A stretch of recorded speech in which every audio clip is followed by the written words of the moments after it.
Our moderator, Saudara Stephen is also our Member of Parliament for Bukit Mertajam. Panelists, Cikgu Isha Suri, Dr. Wong Jing Huat, and Saudara Liu Jin Tok, friends and fellow Malaysians.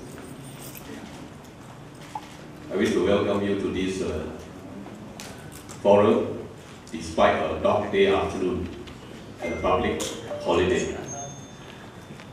I wish to say here that this forum is very timely, because we are here not only celebrating the Federal Territory Day, but a very important moment for us to think about the theme of today's forum.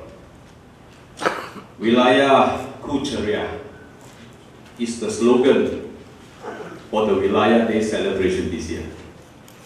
In English, its definition is clean, attractive, beautiful, joyful, happy. But is this Wilayah Persekutuan,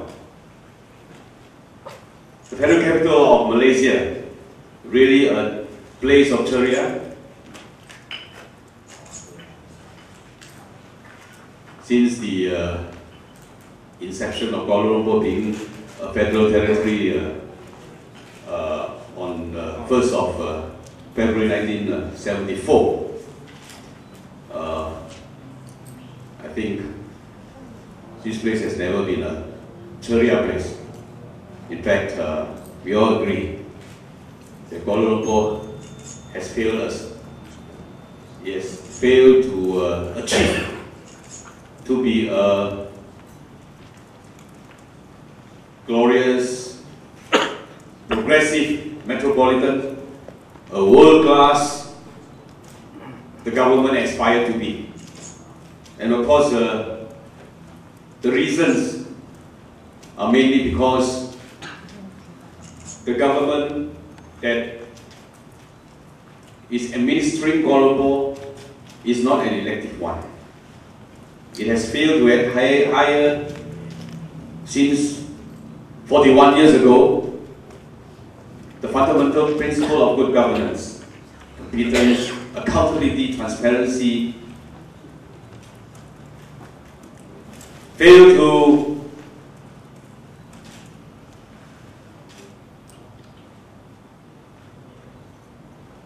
give importance of the quality of life over giving too much emphasis in the name of development, having an administration which is serving more self-interest and the interests of PN's cronies and crooks rather than the ordinary folks, and also not bring about enrichment to the soul of the city. That's why Kuala Lumpur is always being called a city without soul. But strangely, ladies and gentlemen, a soulless city like Kuala Lumpur could be wonderful sometimes.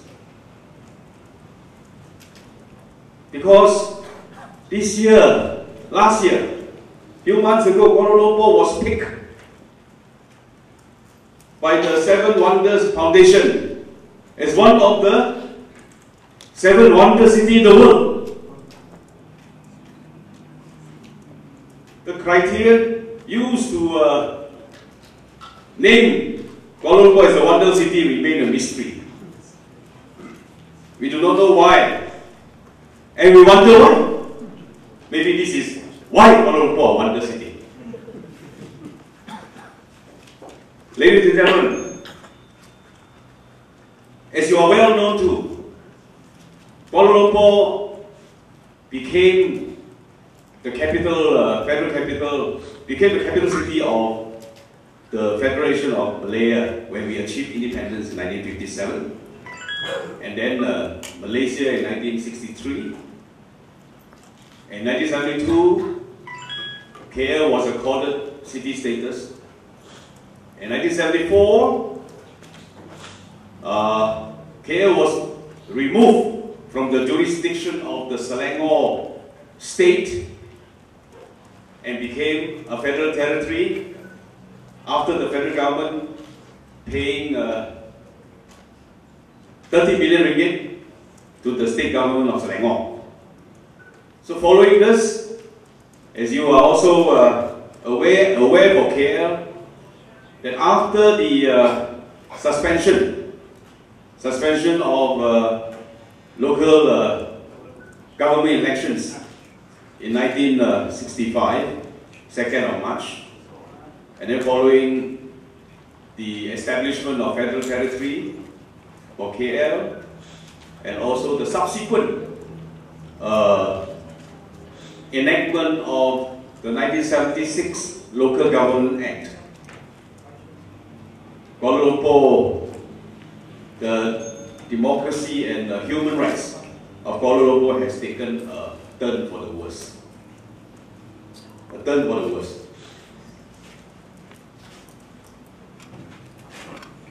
So far, the call for the revival and restoration of local government election for KL and for all city and towns throughout the country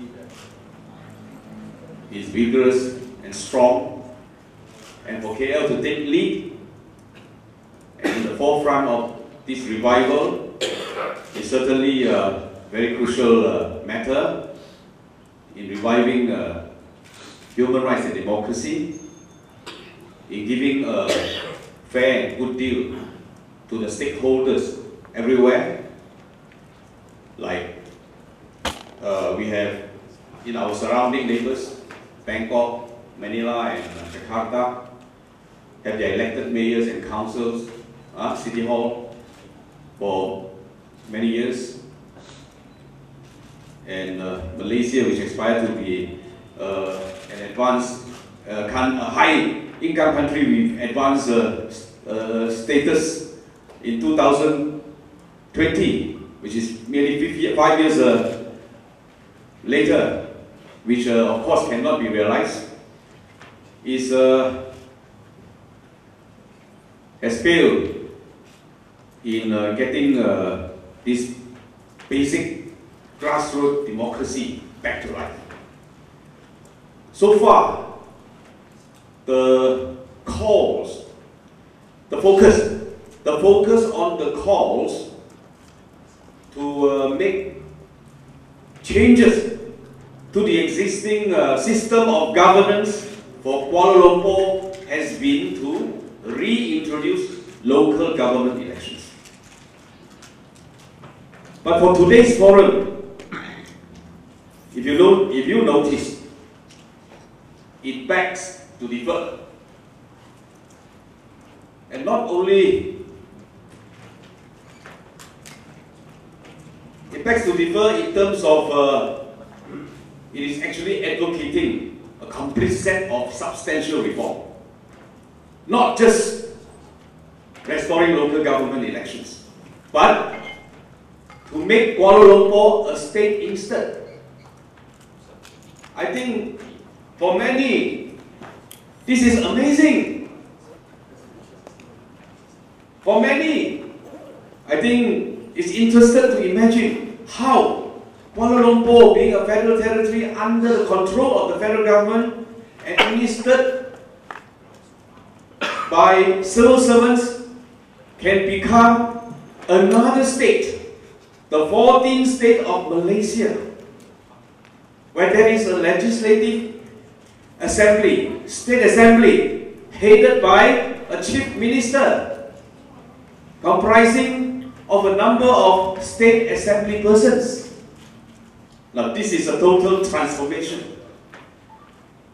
It is much more than just a democratic election of mayor and councillors. So how to turn this into reality? This is an interesting question.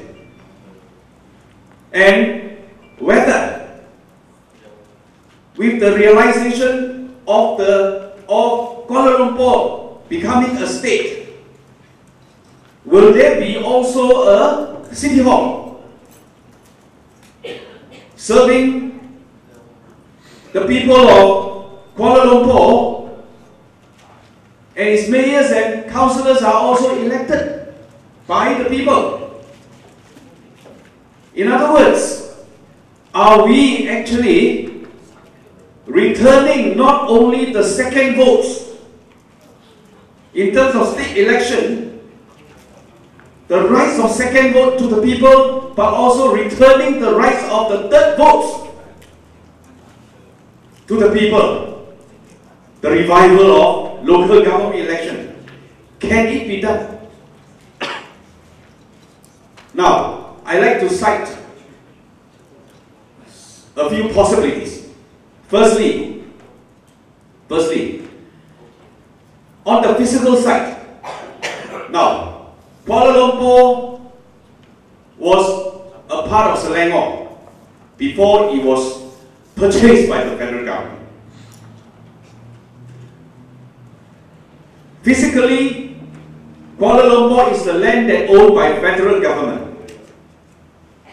So, any government of the day will wish to turn the status of Kuala Lumpur, it is possible.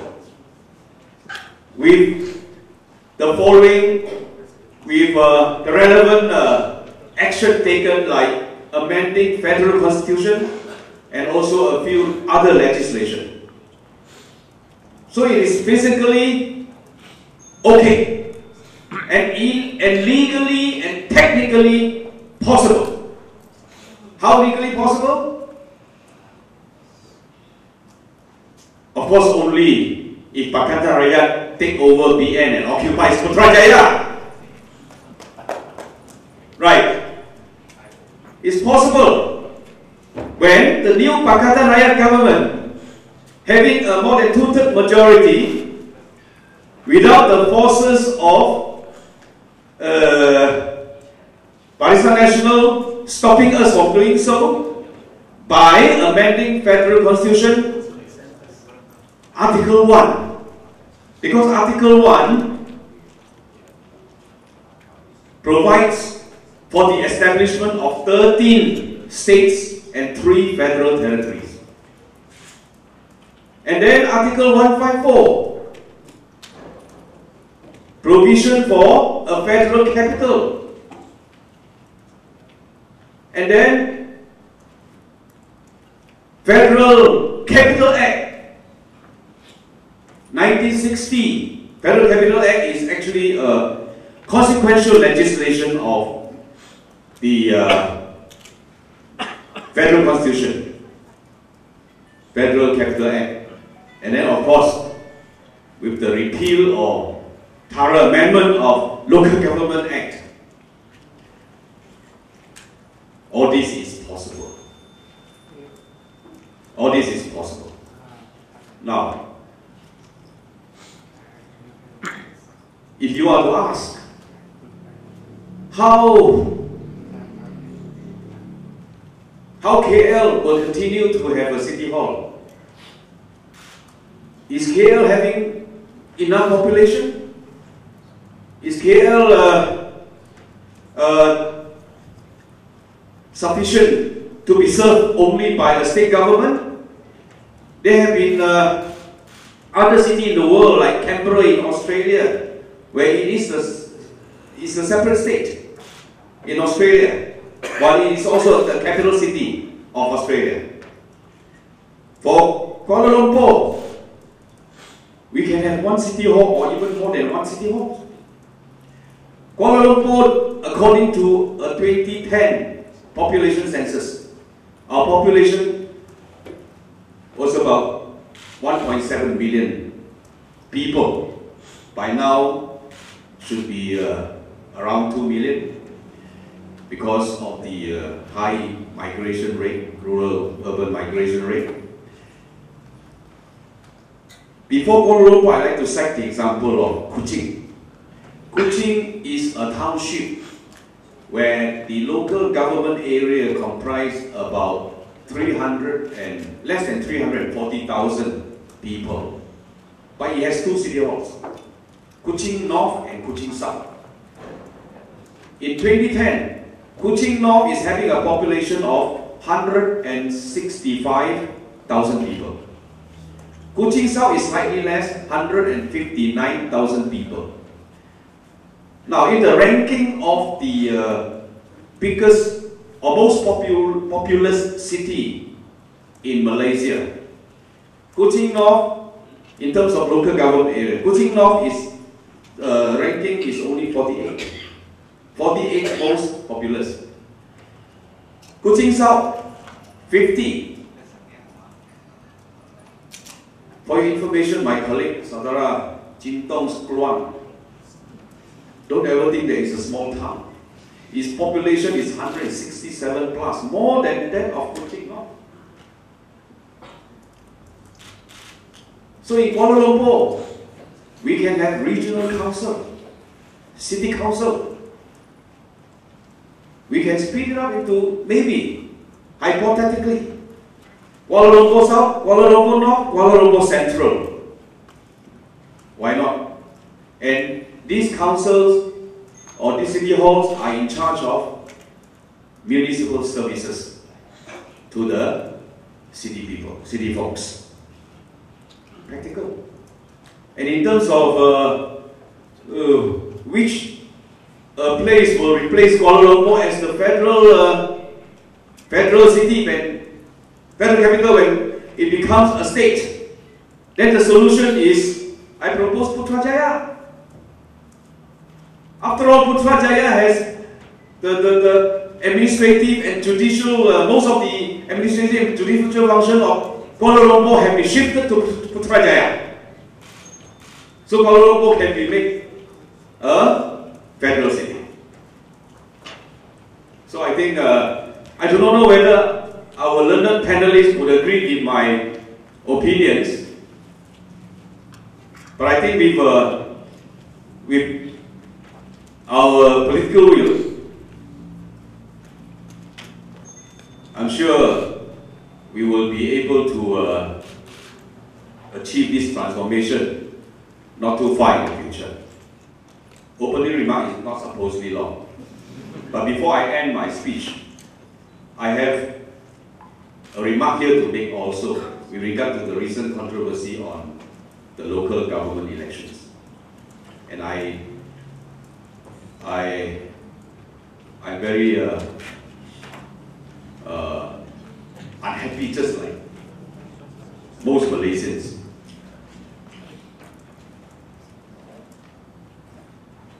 In relation to the many racial slurs and also racial slangs putting on this issue of local government elections by politicians from both divides, particularly UMNO and PAS. I wish to say here that it's very wrong for them to not to agree with the restoration of the local government elections, and it's more wrong for them to play racial cards on this matter.